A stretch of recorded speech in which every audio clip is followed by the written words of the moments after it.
নমস্কাৰ আমাৰ চেনেলত নতুন ভিডিঅ'লৈ মই মিঠুৰা আপোনালোক সকলোকে স্বাগতম জনাইছোঁ আশা কৰিছোঁ সকলো ভালেই আছে মই আপোনালোকক আজি টেলিগ্ৰাম চেনেল CTET প্ৰিভিউত প্ৰায় 3 মান বজাত দুপৰীয়া মই এটা মক টেষ্ট শ্বেয়াৰ কৰিছিলোঁ মক টেষ্ট নাম্বাৰ 2 ঠিক আছে কোনে কোনে এটেম্প কৰিছে বাৰু 15টা কুৱেশ্যনৰ এটা টেষ্ট দিছিলোঁ যিসকলে এটেম্প্ট কৰিছে ভেৰি গুড তেওঁলোকে মোক জনাবচোন আপোনালোকে কিমান কাৰেক্ট কৰিলে আৰু এতিয়া মই ভিডিঅ'টোতে তাৰ আনসাৰ্ছখিনি ডিছকাছ কৰিম যিহেতু আউট অফ 15 আপোনালোকে কিমান কাৰেক্ট কৰিব পাৰিলে সেইখিনি বস্তু জনাব ঠিক আছে গতিকে বলক কলম নকৰি আজিৰ ভিডিঅ'টো আৰম্ভ কৰোঁ এতিয়া মই ফাৰ্ষ্ট কুৱেশ্যনটো যেটো মই ৰাখিছিলোঁ এইটো হৈছে ষ্টেফেন ক্ৰেশ্যনৰ ল্যাঙ্গুৱেজ একুইজিশ্যন থিয়ৰী অনুসৰি ভাষা আহৰণৰ বাবে কোনটো আটাইতকৈ গুৰুত্বপূৰ্ণ কোনটো ইম্পৰ্টেণ্ট হয় সুধিছে ক্ৰেশ্যনছ ল্যাঙ্গুৱেজ একুইজিশ্যন থিয়ৰী সম্পৰ্কে মই অলৰেডি ডিছকাছ কৰিছোঁ যদিহে ভিডিঅ'খিনি চোৱা নাই আপোনালোকে প্লেলিষ্ট ছেকশ্যন গৈ পেলাই চাব পাৰিব ওকে গতিকে এই ক্ষেত্ৰত আমাৰ option B is the correct answer হ'ব যে মিনিংফুল কম্প্ৰিহেনচিবল ইনপুট লাভ কৰা তেওঁলোকৰ ভাষা আহৰণৰ কাৰণে ইয়াতে মানে কি হৈছে বিশেষকৈ আমাৰ তেওঁ বিশেষকৈ কেইটামান হাইপথেচিছৰ কথা আগবঢ়াইছিলে ল্যাঙ্গুৱেজ একুইজিশ্যনৰ ক্ষেত্ৰত ইয়াতে ইম্পৰ্টেণ্ট আছে ইনপুট হাইপথেচিছ বুলি এটা ধাৰণা তেওঁ আগবঢ়াইছে য'ত মানে তেওঁলোকৰ কি হয় যে শিশুসকলে ভালকৈ মানে ভাষাটো আহৰণ কৰিব পাৰে যেতিয়া শিক্ষকজনে তাত ইনপুট প্ৰদান কৰে ঠিক আছে অৰ্থাৎ এনেকুৱা কৈছোঁ যে শিক্ষাৰ্থীসকলৰ বৰ্তমান যিমানখিনি নলেজ আছে ন ভাষাটোৰ ওপৰত সেই নলেজখিনিক আমি আগবঢ়াই নিবৰ কাৰণে ঠিক আছে শিক্ষকসকলে যেতিয়া ইনপুট দিব ন তেওঁলোকক সহায় কৰিব অলপমান বেলেগ ধৰণৰ সেন্টেন্সেছ গঠন কৰাৰ কাৰণে তেওঁলোকক নতুন নতুন শব্দ লগাই পেলাই বাক্য সজাবৰ কাৰণে চেষ্টা কৰাব তাক কোৱা হয় ইনপুট হাইপথেচিছ ওকে এতিয়া যদি মই উদাহৰণ দিওঁ যে কি হ'ব যে শিক্ষাৰ্থীয়ে সিম্পল এটা মানে সেন্টেন্সেছ গঠন কৰিব পাৰে যে ৰামে ভাত খায় ঠিক আছে এতিয়া ৰামে ভাত খায় যিটো সেন্টেন্সেছ তাতে শিক্ষকজনে অলপমান ৰহন লগাই পেলাই বা অলপমান দুই এটা শব্দ তাত যোগ কৰি পেলাই ঠিক আছে তেতিয়া শিক্ষকজনে এনেকুৱাকৈ গঠন কৰিব পাৰে যে অলপমান এক্সট্ৰা আৰু বাক্য এটা যেনেকুৱা ধৰণৰ হ'ব পাৰে যে ৰামে কি কৰিলে বজাৰৰ পৰা মিঠা আম আনিলে আৰু সেইখিনি সকলোৰে লগত মিলি পেলাই খালে ইয়াতে কি হ'ল যিটো এটা সেন্টেন্সেছ আছে ন সেইটো সেন্টেন্সত কি কৰিছে এটা ইনপুট প্ৰদান কৰি পেলাই আৰু অলপমান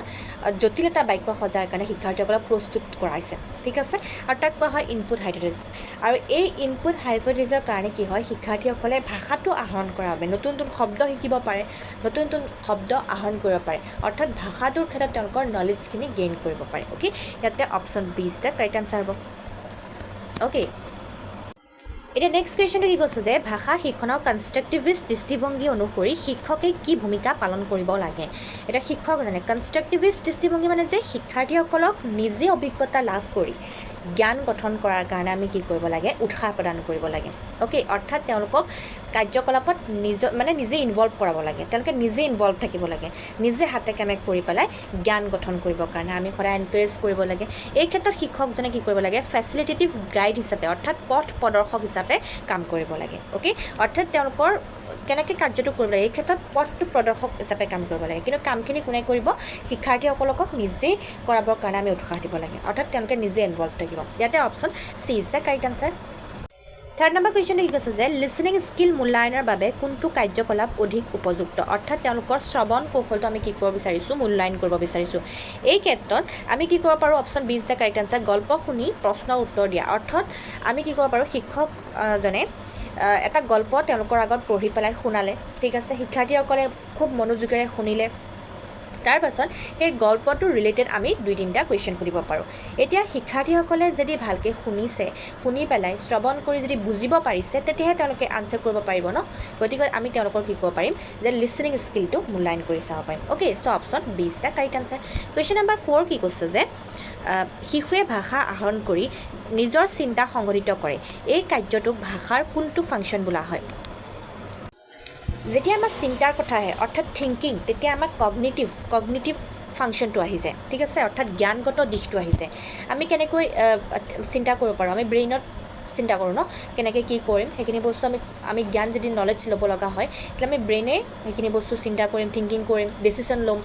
এই গোটেইখিনি ফাংচন হৈছে আমাৰ কগনিটিভ ফাংচন ওকে অৰ্থাৎ জ্ঞানগত দিশটো জড়িত হৈ থাকে কগনিটিভ ফাংচনত নেক্সট কুৱেশ্যনটো হৈছে যে হেলিডাৰ মতে আই ৱান্ট ৱাটাৰ ধৰণৰ উক্তি ভাষাৰ কোন ফাংচনৰ উদাহৰণ ঠিক আছে এইটো অলপমান নতুন হয় মই বুজাই দিম বাৰু ইমান চিন্তা কৰিব নালাগে ইয়াতে আমাৰ বিশেষকৈ আমি অপশ্যনকেইটা ডিছকাছ কৰোঁ দেই। ইয়াতে প্ৰথম অপশ্যনটো কৈছে যে ইণ্টাৰেকশ্যনেল ফাংচন। এতিয়া ইণ্টাৰেকশ্যনেল ফাংচন মানে কি? ইয়াতে শব্দটোতে আমাৰ লুকাই আছে যে আমি কাৰোবাৰ লগত কি কৰিব বিচাৰিছোঁ, ইণ্টাৰেকশ্যন অৰ্থাৎ সম্পৰ্ক, ঠিক আছে, ইণ্টাৰেকশ্যন কৰিব বিচাৰিছোঁ। যেতিয়া মই ভাষাটো, এতিয়া মোৰ মাতৃভাষা অসমীয়া, যেতিয়া মই মোৰ ভাষাটো আন ব্যক্তিৰ লগত ইণ্টাৰেকশ্যনৰ কাৰণে, আন মানুহৰ লগত সম্পৰ্ক বা কিবা এটা কথা ডিছকাশ্যনৰ কাৰণে যেতিয়া মই কি কৰিছোঁ, ভাষাটো ব্যৱহাৰ কৰিছোঁ, তেতিয়া তাক কোৱা হ'ব ইণ্টাৰেকশ্যনেল ফাংচন। অ'কে, অৰ্থাৎ এনেকুৱা ধৰণৰ যে মই কাৰোবাক সুধিব পাৰোঁ ন, তোমাৰ কি খবৰ, ঠিক আছে, অ'কে, যে তুমি গুৱাহাটীৰ পৰা কেতিয়া পালাহি ঘৰ, এনেকুৱা ধৰণৰ যিখিনি মই ছ'চিয়েল ইণ্টাৰেকশ্যনৰ কাৰণে ব্যৱহাৰ কৰিছোঁ, ঠিক আছে। এতিয়া আই ৱান্ট ৱাটাৰটো হ'ব জানো? নহয়। নেক্সট পইণ্টটো কি কৈছে যে ইনষ্ট্ৰুমেণ্টেল। ইনষ্ট্ৰুমেণ্টেল মানে হৈছে যে যেতিয়া মই মোৰ প্ৰয়োজন পূৰণ কৰাবৰ কাৰণে মই মোৰ ভাষাটো ব্যৱহাৰ কৰিম মানে তেতিয়া তাক কোৱা হ'ব আমাৰ ইনষ্ট্ৰুমেণ্টেল ফাংচন। অ'কে, অৰ্থাৎ কেনেকুৱা যে মই মোৰ প্ৰয়োজনটো পূৰণ কৰিব বিচাৰিছোঁ, যে মোক এগিলাচ পানী দিয়া বা মই ভাত খাব বিচাৰোঁ, এই যে চেণ্টেঞ্চেছখিনি মই কৰিছোঁ, অৰ্থাৎ মোক কি কৰিছোঁ, মই মোৰ নিজৰ প্ৰয়োজনখিনি পূৰণ কৰাবৰ কাৰণে মই মোৰ ভাষাটো ইউজ কৰিছোঁ। অ'কে, তাক কোৱা হ'ব ইনষ্ট্ৰুমেণ্টেল ফাংচন। অৰ্থাৎ ইয়াতে হ'বনে আই ৱান্ট ৱাটাৰ, অৰ্থাৎ মই মোৰ পিয়াহ গুচাবৰ কাৰণে কি কৰিছোঁ, মই কাৰোবাক পানী এগিলাচ কৰিছোঁ। গতিকে এই আমাৰ কুৱেশ্যনটো কাৰেক্ট আনচাৰ কি হ'ব তেতিয়াহ'লে ইনষ্ট্ৰুমেণ্টেল ফাংচন। অ'কে, এতিয়া বাকীকেইটাও ডিছকাছ কৰোঁ যে পাৰ্চনেল ফাংচন। এতিয়া পাৰ্চনেল ফাংচন মিনছ কেনেকুৱা যে মই মোৰ ভাৱ অনুভূতি, মোৰ ফিলিংছখিনি আনৰ আগত যেতিয়া মই শ্বেয়াৰ কৰিম বা এক্সপ্ৰেছ কৰিবৰ কাৰণে যেতিয়া মই মোৰ ভাষাটো, মাতৃভাষাটো ব্যৱহাৰ কৰিম, তেতিয়া তাক কোৱা হ'ব পাৰ্চনেল ফাংচন। অ'কে, কেনেকুৱা ধৰণৰ হ'ব পাৰে যে এনেকুৱা মই আজি বহুত সুখী, ঠিক আছে, বা মই জুবিন গাৰ্গৰ গান শুনি বহুত ভাল পাওঁ, ঠিক আছে। এতিয়া মই মোৰ নিজৰ পাৰ্চনেল ফিলিংছটো মই কি কৰিছোঁ, আনৰ আগত শ্বেয়াৰ কৰিছোঁ, ঠিক আছে। এই ক্ষেত্ৰত মই ভাষাটোৰ ফাংচনটো কি হ'ব, পাৰ্চনেল ফাংচন। অ'কে, এতিয়া নেক্সটটো হৈছে যে ৰিপ্ৰেজেণ্টেশ্যনেল ফাংচন। ৰিপ্ৰেজেণ্টেশ্যনেল ফাংচন মানে কেনেকুৱা যে মই কাৰোবাক মানে মই এটা ইনফৰ্মেশ্যন দিবৰ কাৰণে, ঠিক আছে, এটা ইনফৰ্মেশ্যন দিবৰ কাৰণে যেতিয়া বা এটা তথ্য প্ৰদান কৰিবৰ কাৰণে যেতিয়া মই মোৰ ভাষাটো ব্যৱহাৰ কৰিছোঁ, তাক কোৱা হ'ব ৰিপ্ৰেজেণ্টেশ্যনেল ফাংচন। অ'কে, এতিয়া কেনেকুৱা হ'ব যে মই কাৰোবাক ক'ব বিচাৰিছোঁ যে অসমৰ ৰাজধানী দিছপুৰ, ঠিক আছে, এটা তথ্য দিছোঁ, ঠিক আছে, যে সূৰ্য সদায় পূব দিশৰ উদয় হয়, এটা ইনফৰ্মেশ্যন দিছোঁ। এই ক্ষেত্ৰত মই মোৰ ভাষাটো কেনেকুৱা ধৰণে ব্যৱহাৰ কৰিছোঁ, ৰিপ্ৰেজেণ্টেশ্যনেল ফাংচন হিচাপে ব্যৱহাৰ কৰিছোঁ। অ'কে, এতিয়া আমাৰ কুৱেশ্যনটো দিছিলে আই ৱান্ট ৱাটাৰ, য'ত মই মোৰ নিজৰ প্ৰয়োজন পূৰণ কৰাবৰ কাৰণে ইউজ কৰিছোঁ ভাষাটো, তাক কোৱা হ'ব instrumental function. Okay, so' option B is the correct answer. I hope clear হৈছে। নেক্সট কুৱেশ্যনটো কি কৈছে যে ভাষা শিক্ষণত ব্যাকৰণৰ কমিউনিকেটিভ এপ্ৰ'চ অনুসৰি কোনটো সঠিক? এতিয়া কমিউনিকেটিভ এপ্ৰ'চ মিনছ হৈছে যে ব্যাকৰণটো আমি ব্যৱহাৰ কৰি পেলাই, বাস্তৱ জীৱনত ব্যৱহাৰ কৰি পেলাই তেওঁলোকক ব্যাকৰণৰ নলেজ দিব লাগে। চ' অপশ্যন ইয়াতে কি হ'ব, option B is the correct answer.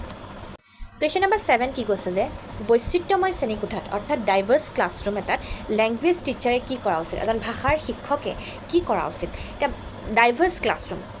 ঠিক আছে, য'ত বৈচিত্ৰ্যময় শ্ৰেণীকোঠাত য'ত বিভিন্ন মাতৃভাষা কোৱা ল'ৰা ছোৱালী উপস্থিত থাকিব, তেনেকুৱা এটা শ্ৰেণীকোঠাত ভাষাৰ শিক্ষকজনে কি কৰিব, সেই ভাষাগত বৈচিত্ৰ্য যে এই যে বিভিন্ন মাতৃভাষাৰ ল'ৰা ছোৱালী যে উপস্থিত আছে তাক সম্পদ হিচাপে ব্যৱহাৰ কৰিব লাগিব। Okay, so' option C is the correct answer. Question number 8 কি কৈছে যে এজন শিক্ষাৰ্থীয়ে মই স্কুললৈ গৈছিলোঁ সলনি মই স্কুললৈ যাম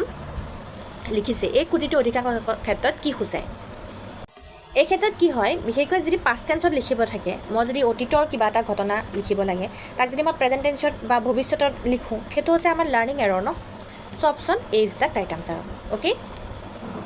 কুৱেশ্যন নম্বৰ 9 কি কৈছে যে ডিছগ্ৰাফিয়াৰ সৈতে মূলতঃ কোনটো দক্ষতা জড়িত? এতিয়া ডিছগ্ৰাফিয়া হৈছে বিশেষকৈ আমাৰ ৰাইটিঙৰ লগত জড়িত। So' option C is the correct answer. Question number 10 নিম্নলিখিত কোনটো productive language skill? Productive means কি, নিজে কিবা এটা প্ৰডাকশ্যন কৰি পেলাই উপস্থাপন কৰা। এই ক্ষেত্ৰত আমি ৰাইটিংটোৱে হ'ব ন। লিচনিংটো কি হৈছে, আনে কোৱা কথাখিনি আমি কি কৰিছোঁ, গ্ৰহণ কৰিছোঁ, ৰিচিপ্টিভ স্কিল হয়। ৰিডিংটো কি হৈছে, আমি এটা টোকা আছে, এটা পেৰাগ্ৰাফ আছে, জাষ্ট পঢ়ি গৈছোঁ, তাত আমাৰ কিবা প্ৰডাকশ্যন আছে নেকি, নাই। কম্প্ৰিহেনশ্যন যিয়ে নহওক, যি আমাৰ পঢ়ি পেলাই তাৰ পৰা কুৱেশ্যন আনচাৰ কৰিছোঁ, ঠিক আছে, তাত কিবা আমাৰ নিজৰ কোনো ধৰণৰ ক্ৰিয়েটিভিটি বা প্ৰডাকশ্যন নাই। কিন্তু ৰাইটিং যেতিয়া মই এটা কুৱেশ্যন আনচাৰ কৰিম, বৰ্ণনা কৰিম, সেইটোত মোৰ কি থাকিব, প্ৰডাকশ্যন থাকিব, মোৰ ক্ৰিয়েশ্যন থাকিব, মোৰ নিজৰ এক্সপ্লেনেশ্যন থাকিব। অ'কে, চ' ইয়াতে option C is the correct answer. Question number 11 কি কৈছে যে স্পিকিং আৰু লিসনিং স্কিল একেলগে বিকাশৰ বাবে কোনটো কাৰ্যকলাপ অধিক ফলপ্ৰসূ স্পিকিং আৰু লিসনিং অৰ্থাৎ তেওঁলোকৰ শ্ৰৱণ আৰু কথন কৌশল মই কি কৰিব বিচাৰিছোঁ ডেভেলপ কৰিব বিচাৰিছোঁ এই ক্ষেত্ৰত আমাৰ option B is the correct answer হ'ব ডিবেট আৰু ডিছকাশ্যন বহুত বেছি ফলপ্ৰসূ হ'ব okay so' option B is the correct answer question number 12 কি কৈছে যে কণ্টিনিউৱাছ এণ্ড কম্প্ৰিহেনচিভ ইভালুৱেশ্যন অৰ্থাৎ CCৰ মূল উদ্দেশ্য কি continuous and comprehensive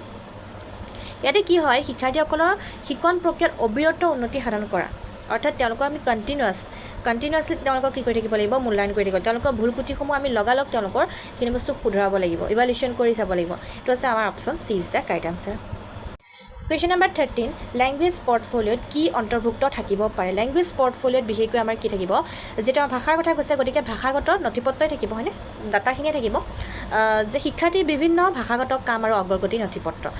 so' option B is the correct answer question number 14 কি কৈছে যে মাল্টিমিডিয়া মেটেৰিয়েল ব্যৱহাৰৰ এটা প্ৰধান সুবিধা কি মাল্টিমিডিয়া মেটেৰিয়েলছ যেতিয়া ব্যৱহাৰ কৰা হয় তাৰ প্ৰধান সুবিধা আছে যে বহুমুখী শিকন অভিজ্ঞতা প্ৰদান কৰা এক্সপিৰিয়েঞ্চ তেওঁলোকক দিব পৰা যায় so' option B is the correct answer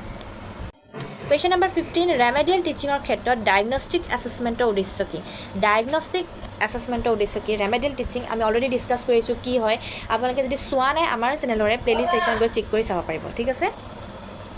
so' option ইয়াতে আমাৰ B is the correct answer হ'ব যে লাৰ্ণিং গেপ চিনাক্ত কৰা ডায়েগনষ্টিক এছেছমেণ্ট যেতিয়া টেষ্ট কৰোঁ শিক্ষাৰ্থীসকলক ক'ত পিছপৰি ৰৈছে তেওঁলোকৰ অসুবিধাসমূহ তেওঁলোকৰ দুখ কুটিসমূহ আমি কি কৰিব পাৰোঁ চিনাক্ত কৰি চাব পাৰোঁ ঠিক আছে গতিকে এটা option B is the correct answer হ'ব গতিকে আপোনালোকে জনাব আউট অফ 15 কিমান কাৰেক্ট কৰিব পাৰিলে আৰু ইয়াতে আপোনালোকে যিটো PDF ডাউনলোড কৰিবৰ কাৰণে আপোনালোকে আমাৰ Telegram channel CTET preview join কৰি ল'ব তাতে আপোনালোকে মেইনলি আহিবলগীয়া যিখিনি মক টেষ্ট টেষ্টখিনি ফাৰ্ষ্টে পাই যাব তাৰপাছত আমি আনচাৰ্ছখিনি ডিছকাছ কৰিম গতিকে CTET প্ৰিভিউ যিটো টেলিগ্ৰাম চেনেল আছে তো কাইণ্ডলি জইন কৰি ল'ব গতিকে আজি ভিডিঅ'টো মাত্ৰ ইমানখিনি আকৌ লগ পাম এটি নতুন ভিডিঅ'ৰ সৈতে তেতিয়ালৈকে সকলো ভালে থাকক সুস্থ থাকক ধন্যবাদ